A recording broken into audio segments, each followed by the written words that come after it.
angay o matarong lamang nga ato ang ipaglaban ang ato ang katungod bilang mga democratic citizen, no? Sa pagbabago Southern Mindanao nanawagan tayo Movement for Change. Ang kaning ato ang adlaw karon atong ipadayag nga dili na pwede nga ipadayon ng ilang 4K business. Tama ba? Gusto ba nato ipadayon eh?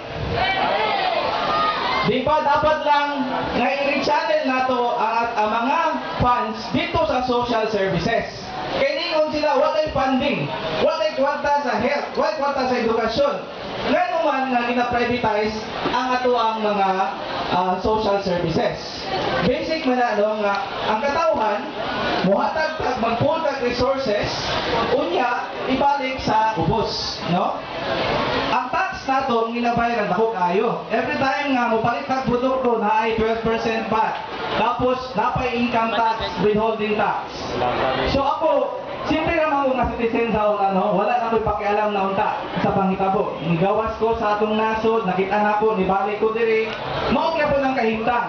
Kung nakita na ko sa unang mga tilista o mga eskwelahan, nagkahiusa sa panahon sa katong panawagan sa katong sa ERAP na case, no?